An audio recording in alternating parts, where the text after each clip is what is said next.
अगर आप भी एक हाउसवाइफ हैं तो आप भी छोटी छोटी प्रॉब्लम्स का सामना करती रहती हैं और जिनका सॉल्यूशन ढूंढती रहती है पर हमें कहीं नहीं मिलता, क्योंकि ऐसी छोटी छोटी प्रॉब्लम्स हमारे सामने आती रहती है जिनको हम फेस करते रहते हैं। तो आज मैं बताऊंगी आपको छोटी छोटी प्रॉब्लम्स के छोटे छोटे हल, जिनकी आप प्रॉब्लम्स आपको चुटकियों में सॉल्व हो जाएंगी। तो फर्स्ट ऑफ ऑल मैं बताती हूँ कि अगर आप भी मेरी तरह सिलाई करते हो तो ये जो छोटी छोटी सुइयाँ होती हैं ये गुम हो जाती है, और तुरपाई वाली होती है या मोटी छोटी जो भी सुइयाँ होती है हम ऐसे ही रख देते हैं और वो गुम हो जाती है बहुत जल्दी। तो उसका मैं सोल्यूशन बताऊंगी आपको एक छोटा सा, कि अगर आपके घर में ऐसे छोटे छोटे कपड़े टुकड़े मिल जाते हैं कपड़े के, तो आप उसको एक फोल्ड कीजिए जिस टाइप से मैं बता रही हूँ, और उसको 3 साइड से बिल्कुल ही स्टिच कर लीजिए। इसके बाद इसमें हमारे जो पिलो होते हैं, जो खराब पिलो होते हैं, उसमें एक कॉटन आती है, तो उस कॉटन को आप निकालिए। कभी भी जो खराब पिलो हो जाते हैं उनको ना फेंके, क्योंकि उसमें कॉटन आती है तो आप उनका कोई ना कोई यूज कर सकते हो। तो मैं भी इसी टाइप से ये जो कॉटन है इसमें डालूंगी, और इसकी जो एक साइड हमारी बची हुई है उसको भी मैं मशीन से स्टिच कर लूंगी। इससे हमारा ये एक डस्टर टाइप बन जाएगा, और आप देखते जाइए कि हम इसका कितना अच्छा यूज़ करते हैं। और अगर पसंद आता है तो आप वीडियो को लाइक शेयर जरूर कीजिएगा। तो इसके मैंने 3 पार्ट पहले सील लिया था, इसमें फिर मैंने कॉटन डाला, और अब इसके हम जो एक साइड बची हुई है इसको भी हम मशीन से स्टिच कर लेंगे आसानी से। और ये बहुत सिंपल प्रोसेस है, इसको कोई भी घरेलू जो लेडीज़ है वो बना सकती है।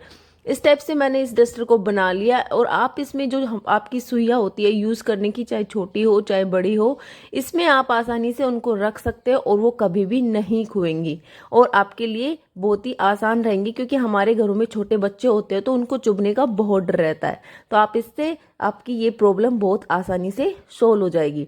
अब मैं बताती हूँ आपको सेकंड टिप, कि हम जो नए दुपट्टे लाते हैं, कई बार ऐसा होता है कि हम ध्यान नहीं देते, या फिर कभी उलझन में वो हमारे फट जाते हैं और हम उनको फेंक देते हैं, या फिर वो अच्छा नहीं लगता। तो मैं बताऊंगी आप फटे हुए दुपट्टे को कैसे ठीक करें। तो ये है मेरा एक फटा हुआ दुपट्टा जो मैंने अभी ही परचेज किया था, और वो पता नहीं कैसे कट निकल आया। तो अब इसको क्या करें, क्योंकि हम वापस तो नहीं कर सकते क्योंकि वो लेगा भी नहीं, और वैसे भी हमारे घर में जब हम काम वाम करते रहते हैं तो ये कहीं ना कहीं अटक वटक के फंस के फट जाते हैं। तो आपके पास अगर आप मशीन से काम करते हो तो ये बुकरम जरूर मिल जाती है, जो हम सलवार के पोंचे बनाते हैं।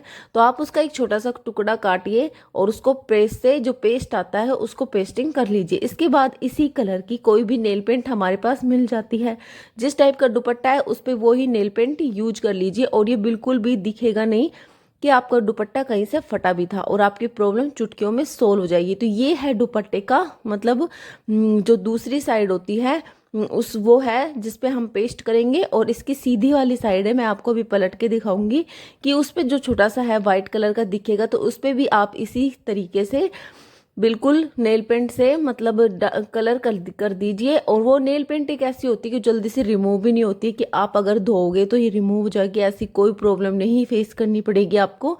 ये आसानी से जब तक आप ये इसको यूज़ करोगे तब तक ये इसी पे टिकी रहेगी। और देखिए बिल्कुल भी पता नहीं चल रहा कि यहाँ से ये दुपट्टा फटा हुआ भी था।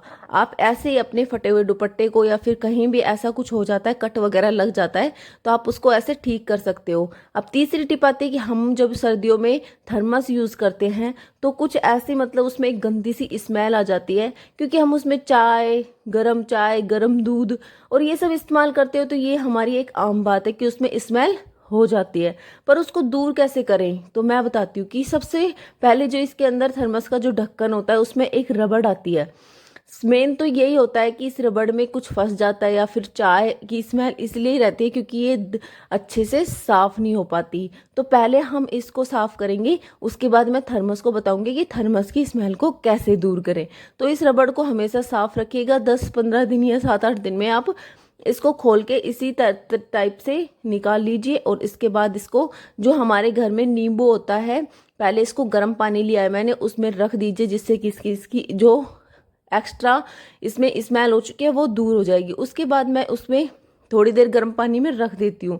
उसके बाद जो हमारा नींबू होता है वो इस थर्मस में डालेंगे, इससे बिल्कुल भी स्मेल नहीं बचेगी।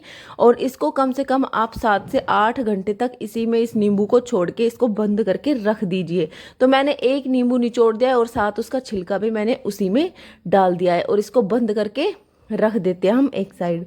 इसको फिर हम बाद में यूज करेंगे। बाद में साफ करेंगे। तो पहले हम इसको, जो ये ब्रश से इसके अंदर जो फंसा हुआ रह जाता है कुछ ना कुछ, तो इसको आप हमेशा साफ रखिएगा।